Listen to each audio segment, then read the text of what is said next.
Hello boys and girls, lecture number 7 chapter number 1। Last video में मैंने cover किया था आपका trade, classification of trade, meaning of trade, domestic trade and foreign trade.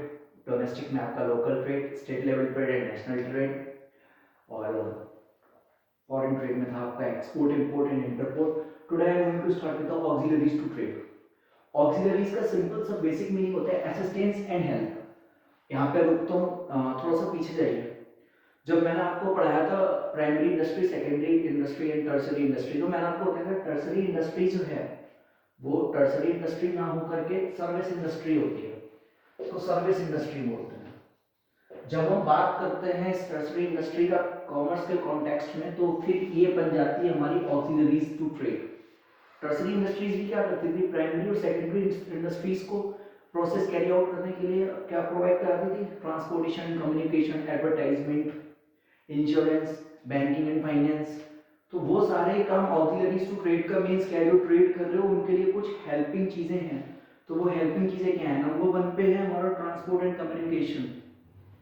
Transport and communication पे जाने से पहले एक चीज बताता हूँ, ऑक्सिलरीज टू ट्रेड कुछ प्रॉब्लम को सॉल्व करता है।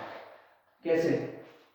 Problem related to man, problem मैं शॉर्ट में लिख रहा हूँ, नोट्स में आपका सारा लिखा है। प्रॉब्लम रिलेटेड टू पर्सन्स, इसको कैसे सॉल्व करता है, बाय प्रोवाइडिंग मिडिलमैन।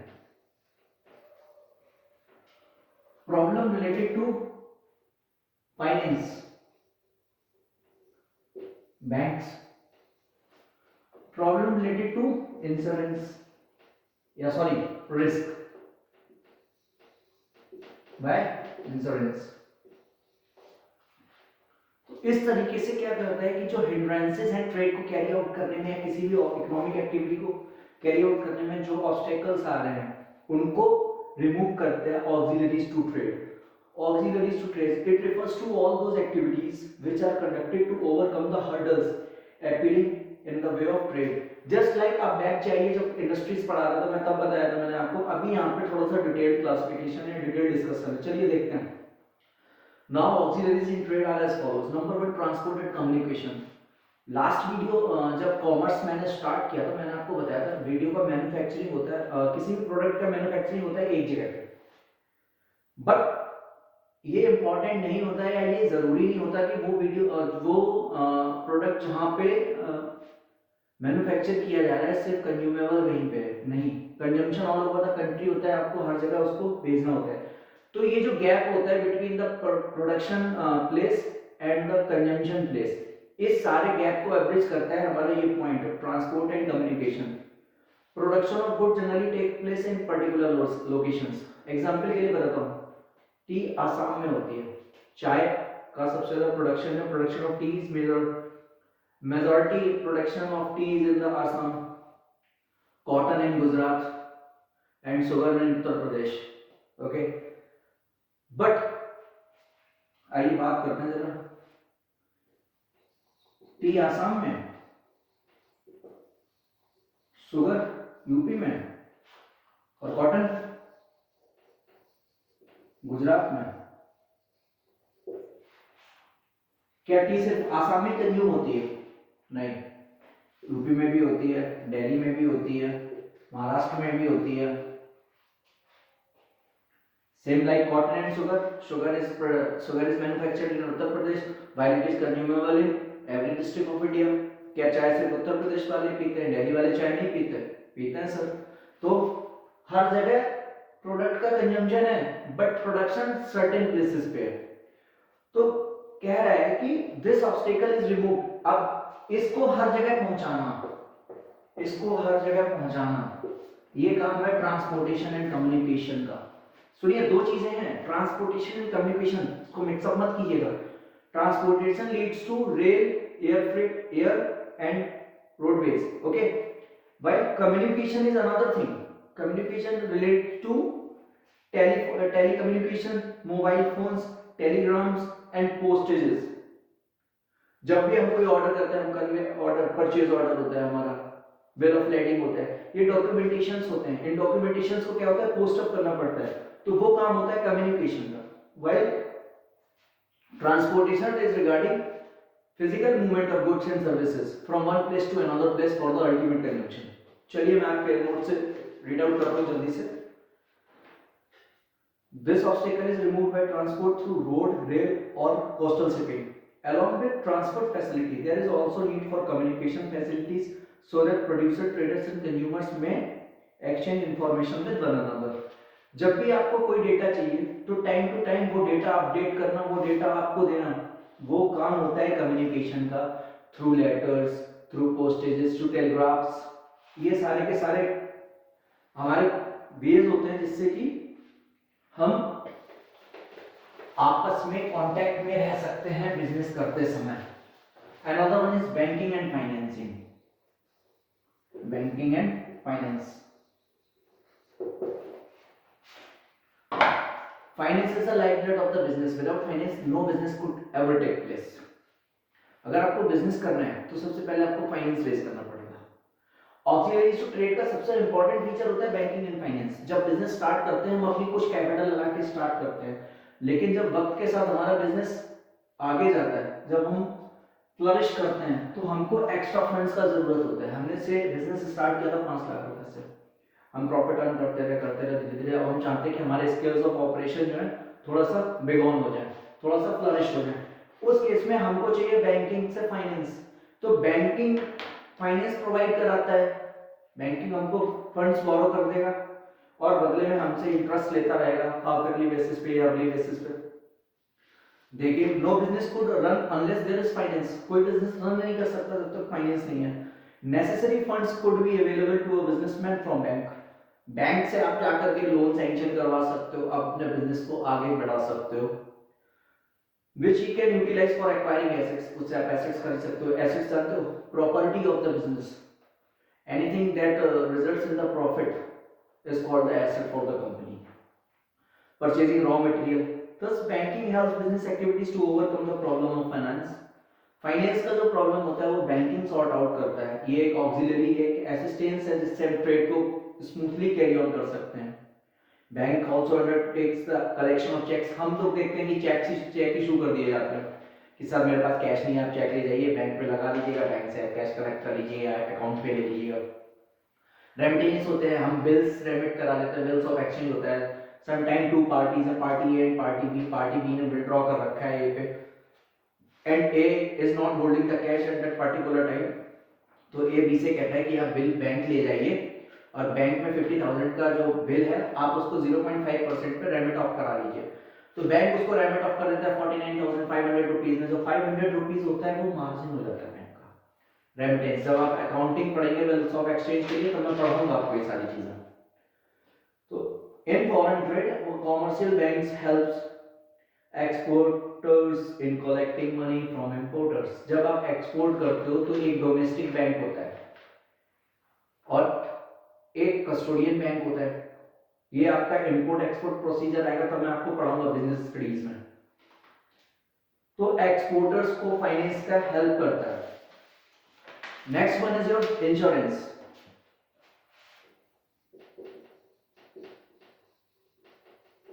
समझिए, life is uncertain and business risk is also uncertain.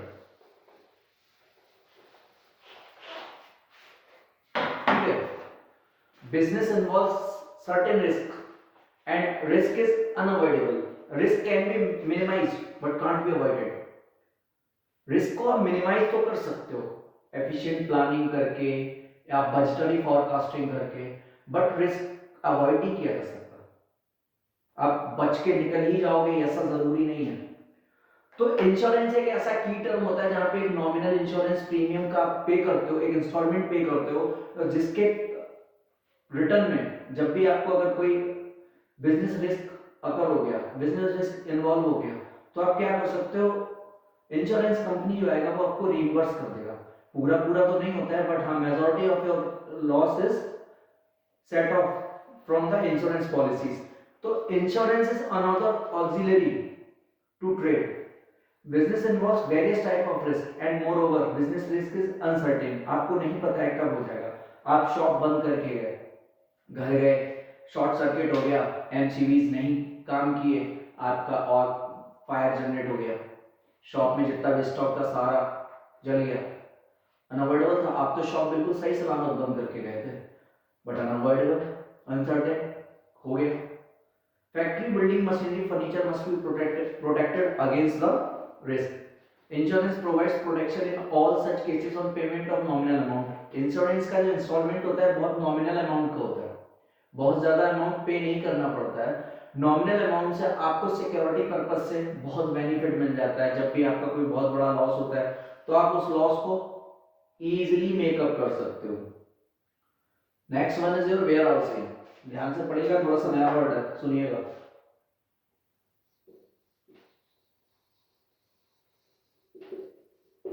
मैं एक चीज में बहुत बिलीव करता हूँ, थोड़ा पढ़ो सॉलिड पढ़ो, जितना पढ़ो उतना रिटेन करो। वेयर हाउसिंग, जितने गुड्स प्रोड्यूस होते हैं क्या सारे के सारे कंज्यूम हो जाते हैं? नहीं, स्टॉक बच जाता है। क्या उस स्टॉक को आप ओपन छोड़ दोगे? नहीं, उसको स्टोर करने के लिए एक जगह चाहिए, उस जगह को कहते हैं warehousing. Storage facility to store excessive production. Okay, generally goods are not sold और कंज्यूम्ड इमीडिएटली आफ्टर प्रोडक्शन। आपने प्रोडक्शन किया, आपने 1 लाख पीसेस बनाए टी शर्ट्स के, क्या 1 lakh pieces of T shirts immediately sell off हो जाएंगे? नहीं सर, टाइम लगेगा उसमें। There are held in stock to make them available as and when required. जब जरूरत होगा तब आप स्टॉक आउट करोगे, जब पब्लिक डिमांड रेज करेगा तब आप स्टॉक आउट करोगे। Special arrangement must be made for storage of goods. Special arrangement should be made for storage of goods to prevent loss or damage. Warehousing helps business firms to overcome the problem of storage facility and availability of goods when needed by fixing reasonable prices through regular supply of goods. समझिएगा, बता दो, आप exporter हो, you are mister A, exporter हो, आप agricultural products में export करते हो। आपको यूएई से ऑर्डर मिला 120 ton of potato,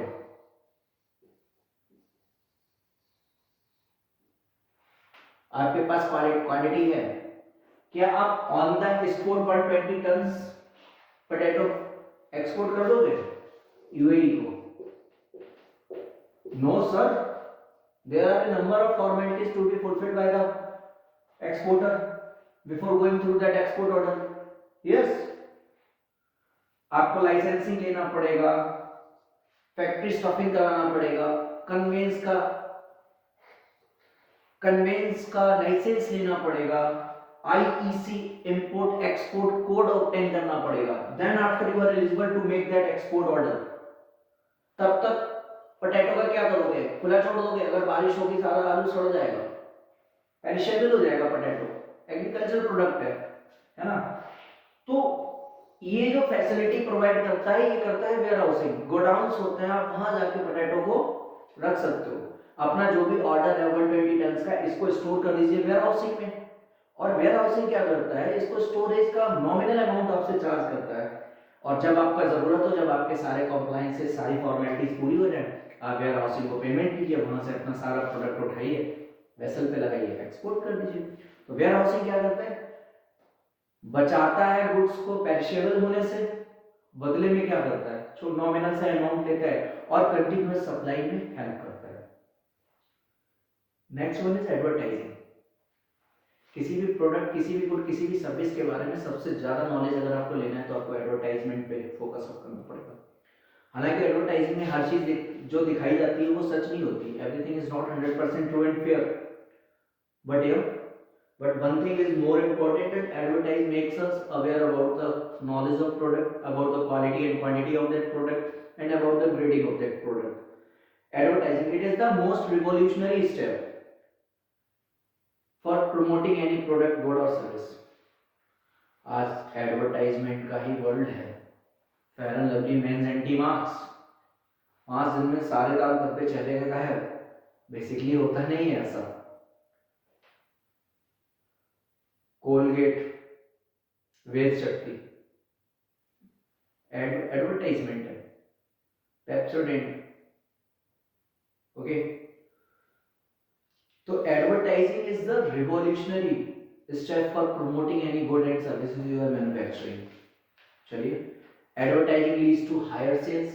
Advertising leads to furnish of full information about the product. अब मैंने आपके नोट्स में क्या लिखा है जरा देख लीजिएगा. It is most revolutionary method of product promoting the sale of products, particularly consumer goods like electronic goods, जिसमें आपके टेलीविजन्स हैं, होम थिएटर्स हैं, soaps and detergents, Lux, Pears, Dove, Head and Shoulders, Clinique All Clear, Tresemme, Lakme, ये सारे आपके products हैं, shampoo, soaps के.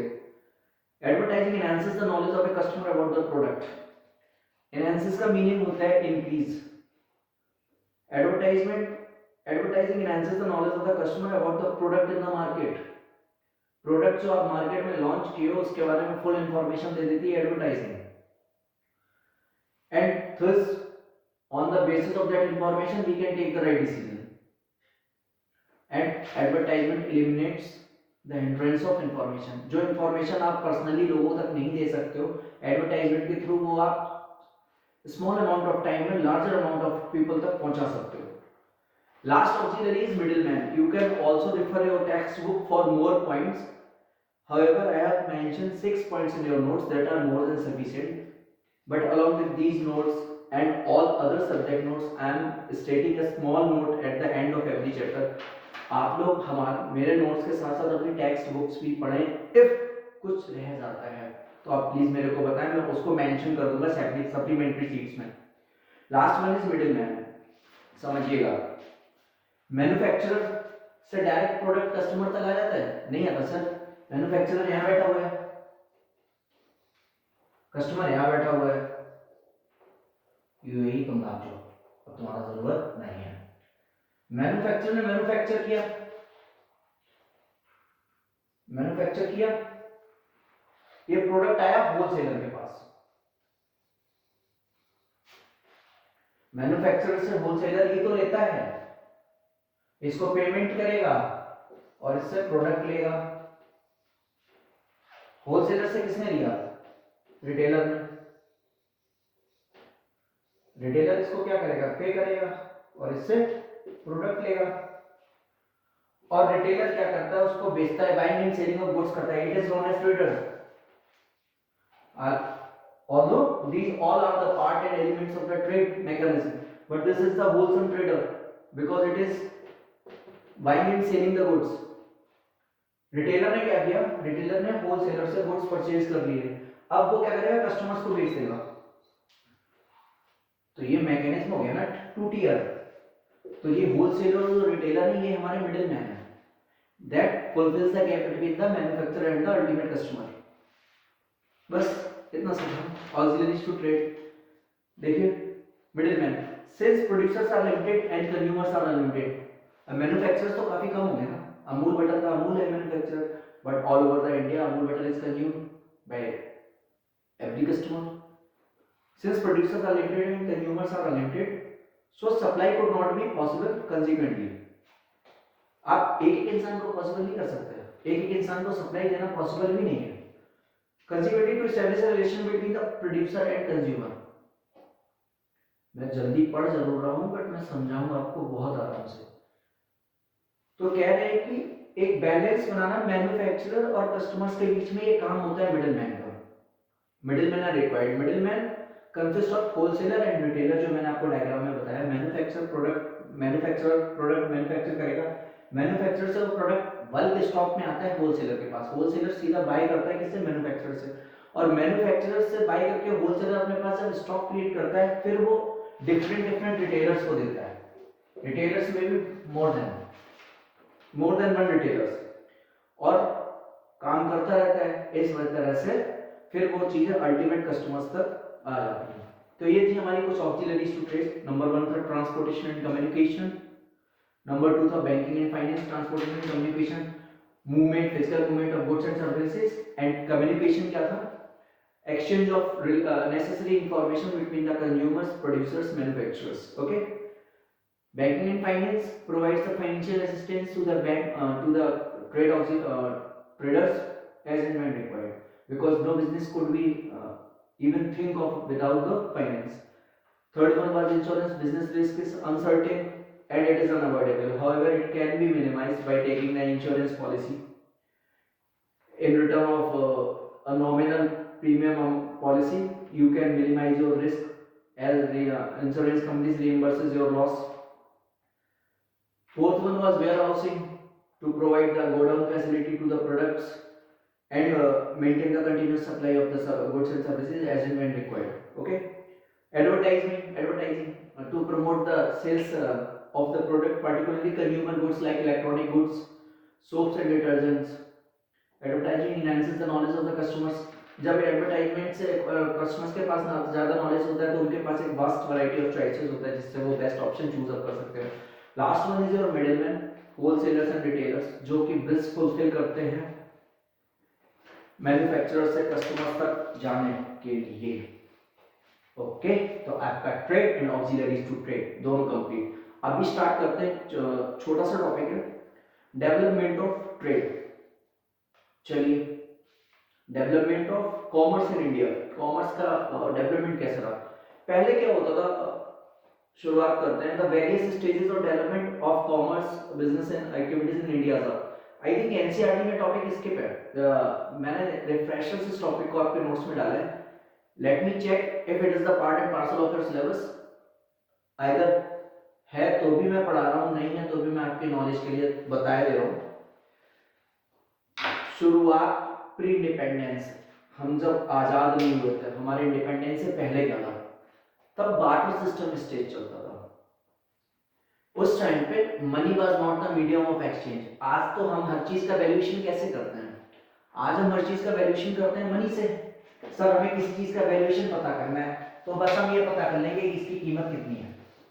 क्यों? Money is the standard. आज मनी जो है वो स्टैंडर्ड बन चुका है. हम पैसे से किसी भी चीज का वैल्यूएशन कर सकते हैं. बट प्री इंडिपेंडेंस पीरियड में ऐसा नहीं था. वहां पर money was not the medium of exchange. तब हमारे पास एक चीज हुआ करती थी. पहला स्टेज जो था वो था हमारा बार्टर सिस्टम स्टेज.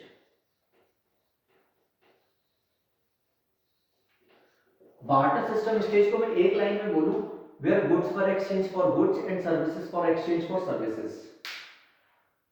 आप मेरे खेत में सिंचाई कर दो, you will irrigate my field and in return I will irrigate your field. Okay, in day you will do for me, in night I will do for you. Goods for exchange for goods. किसी को गाय खरीदनी है और किसी को गाय बेचनी है, तो म्यूचुअल थिंकिंग वाले जो पर्सन होते थे, one who want to sell his cow and another one who want to purchase the cow, तो दोनों लोग मिल जाते थे, गुड्स और सर्विसेज को एक्सचेंज कर लेते थे. तो वो था बार्टर सिस्टम. सुनिएगा, इन the beginning human needs were very few. जरूरतें बहुत कम होती थी, रोटी कपड़ा और मकान, सिर्फ इतना ही सोचता था उस वक्त का इंसान. इतनी ज्यादा, तब इतना रिसेंट डेवलपमेंट भी नहीं था. अभी तो 21st सेंचुरी में बहुत ग्लोबल वर्ल्ड में जी रहे हैं लोग. In the beginning human needs were very few, he used to fulfil his need himself. वो इतना ही कर सकता था. अभी मैंने जस्ट पीछे पढ़ाया आपको, एक कंट्री चाह के भी उतना सब मैन्युफैक्चर नहीं कर सकता जितना उसका कंजम्पशन है. और यहाँ तो इंसान की नीड्स ही इतनी कम थी कि वो अकेले ही मैन्युफैक्चर कर देता था. ग्रेजुअली देयर नीड्स इंक्रीज्ड, धीरे धीरे उनकी जरूरतें बढ़ी and human was not able to produce all the goods. तो जब वो सारी चीजें अपने आप नहीं कर पाते थे तो फिर क्या किया उन्होंने? एक्सचेंज करना शुरू किया. गुड्स को गुड्स के साथ एक्सचेंज करना शुरू किया और सर्विसेज को सर्विसेज के साथ एक्सचेंज करना शुरू किया. और इसी सिस्टम को बोलते थे बार्टर सिस्टम. सेकेंड स्टेज जब आया, धीरे धीरे चीजें ग्रो अप हुई, तब आया हमारे पास दूसरा स्टेज, विलेज इकोनॉमी स्टेज.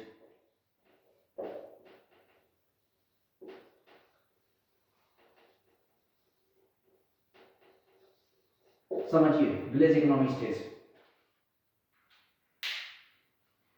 पहले तो लोगों की जरूरतें नहीं थी फर्स्ट स्टेज पे, तो वो प्रोडक्शन इतना कर लेते थे कि अपनी जरूरतें सेटिस्फाई कर लेते थे.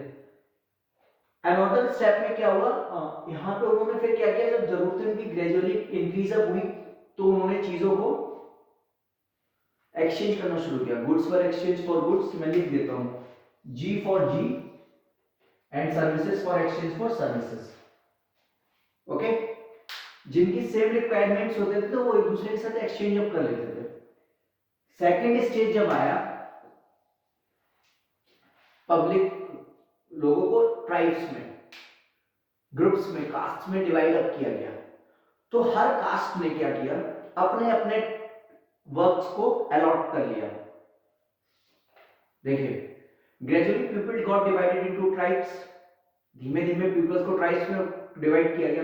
People belonging to one tribe cultivated land. अभी जो कैटेगराइजेशन था, जो कैटेगरी 1 था, उन्होंने बोला कि हम कल्टीवेशन करेंगे, we will plough the fields, okay. Collectively उन्होंने कहा कि हम कल्टीवेशन करेंगे, कलेक्शन करेंगे, प्रोडक्शन करेंगे, हम अनाज उगाएंगे, we will grow up the wheat, okay. All the things they needed, ना सिर्फ उगाएंगे, उसके बाद जो और भी चीजें उनको चाहिए होंगी वो उनका भी प्रोडक्शन करेंगे। Tribes were divided into families, villages ऐसे ही तो फॉर्म हुए, पहले ट्राइब्स में कन्वर्ट हुआ, फिर विलेजेस में कन्वर्ट हो गए।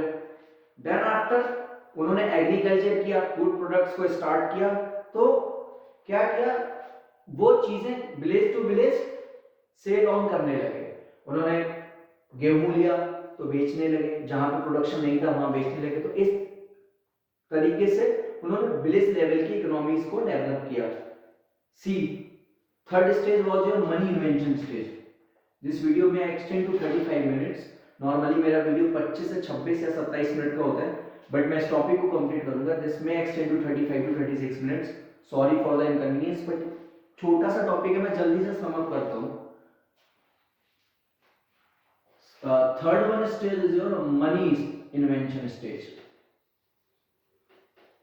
मनी इन्वेंशन स्टेज, यहां पे क्या हुआ, मनी का इन्वेंशन हुआ तो बार्टर सिस्टम जो था वो एबॉलिश हो गया, वैनिश हो गया। अब बार्टर सिस्टम का जरूरत नहीं था। अब goods were not exchange for goods while services were not exchange for services, because here money was the standard. यहां पे मनी बेंचमार्क हो गया था, it was universally acceptable medium of exchange. अब सारी की सारी चीजें क्या होती थी, मनी से क्वांटिफाई की जाने लगी। Barter system face many problems, problem तो थी। अब तुमको गाय बेचनी है तो तुमको कौन चाहिए, जिसको गाय खरीदनी हो। वहां पे goods were exchange for goods and services were exchange for services. Coming back to the money invention stage, barter system face many problems as there was no definite standard. वहां पे डेफिनेट स्टैंडर्ड नहीं था, while money has a definite standard. In order to remove these problems, a universally accepted medium was discovered, that was called the money. At first stage of money, food grains was expected. पहले तो money का जो benchmark बना वो बने food grains, कि आप मेरे को इतना अनाज दे दो। और सेकंड में बने हमारे gold coins and silver metals. तो दो स्टेज में मनी का इन्वेंशन हुआ, एक फूड ग्रेन्स के रोल में, another one was in gold and metal coins. Fourth stage was town economy stage.